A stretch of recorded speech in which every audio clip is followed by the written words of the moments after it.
Hello everyone. आज मैं आपके पास एक कमाल की थ्योरी के साथ आया हूँ। क्यों थैनोस एवेंजर एंड गेम में हार गया था।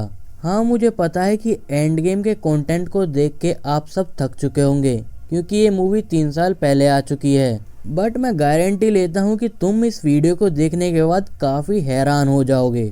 तो बिना किसी देरी के चलिए शुरू करते हैं।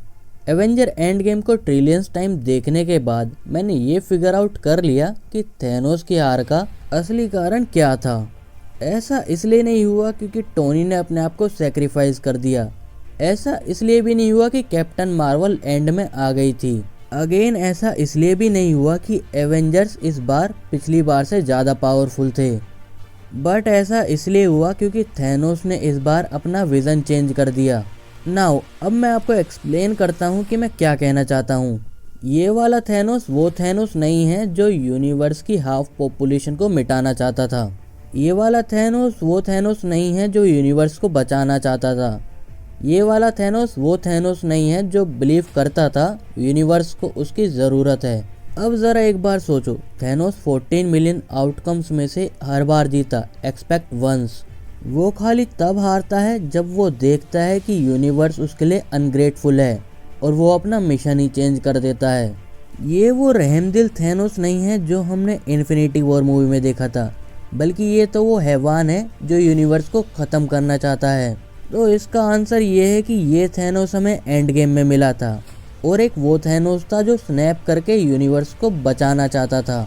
अगेन एक ये थैनोस है जो पूरी तरह गुस्से से भरा हुआ है। ये वो थैनोस है जिसे हम डिजर्व करते हैं और ये वो थैनोस है जिसकी हमें ज़रूरत है। और हम कितनी बार जीते? एक बार। जब डॉक्टर स्ट्रेंज बोलते हैं कि एक ही पॉसिबिलिटी है जीतने की, तब वो खाली टोनी के सेक्रीफाइस की बात नहीं कर रहे थे और ना तब की बात कर रहे थे जब कैरल लास्ट में आती है, और इवन तब की भी नहीं जब एवेंजर्स टाइम में पीछे जाके टाइम डकैती करते हैं।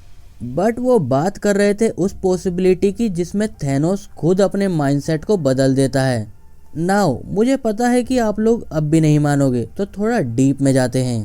थैनोस यूनिवर्स की आधी पॉपुलेशन को मिटाना चाहता था ताकि अदर हाफ खुशी खुशी रह सके, और यही बात उसके यंगर वर्जन को भी पता थी। बट 2014 में थैनोस देखता है कि इतना सब कुछ यूनिवर्स के लिए करने के बाद भी उसका सर काट दिया जाता है। तब वो देखता है कि ये लोग कितने पागल हैं। वो देखता है एवेंजर्स को।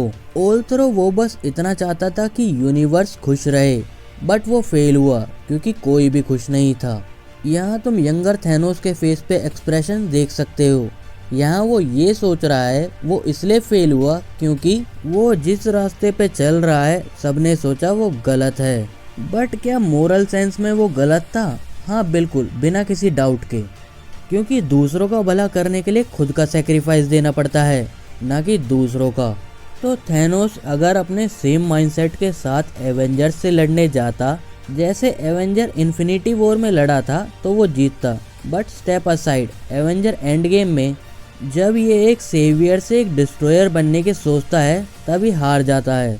एमसीयू के अंदर थैनोस किसी के पास आकर नहीं लड़ा, ज़्यादातर वो अपने सोल्जर्स और आर्मी से ये काम कराता था। बट इस सीन में यहाँ हम देख सकते हैं कि वो एवेंजर्स को अपने हाथों से मारना चाहता है। एंड दिस टाइम थैनोस बिल्कुल डिफरेंट पर्सन बन चुका था। ये वो थैनोस नहीं था जो अंदर से शांत था और यूनिवर्स को बचाना चाहता था। नहीं, ये वो थैनोस था जो गुस्से से भरा हुआ था और बदले की आग में जल रहा था, जिसे लोगों को मारना पसंद था। और यही एक एग्जैक्ट रीजन है थैनोस एवेंजर एंड गेम में हार गया था।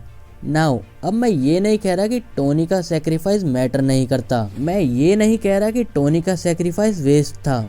मैं ये कहना चाहता हूँ कि मैं बस ये मानने से इनकार कर रहा हूँ कि टोनी ने अपने आप को 14 मिलियन पॉसिबिलिटीज में से खाली एक बार सेक्रीफाइस करा होगा, क्योंकि टोनी स्टार्क जैसा कैरेक्टर अपने आप को सेक्रीफाइस करने से नहीं डरता। टोनी एवेंजर 1 में भी मरने के लिए तैयार था, ऑल्सो टोनी एवेंजर 2 में भी मरने के लिए तैयार था, एंड ऑलमोस्ट एवेंजर 3 में तो टोनी मरते मरते बचा था। तो क्या आप सच में ये सोचते हैं कि 14 मिलियन पॉसिबिलिटीज में से टोनी ने खाली खुद को एक बार सेक्रीफाइस करा होगा? नहीं, मैं तो श्योर हूँ कि उसने एक से ज़्यादा बार करा होगा। बट एवेंजर्स के जीतने का रियल रीज़न यही था कि थैनोस ने खुद अपना माइंडसेट चेंज कर लिया था इस बार।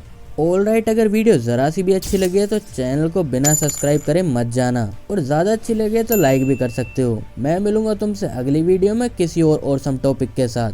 तब तक के लिए bye bye, take care, sayonara.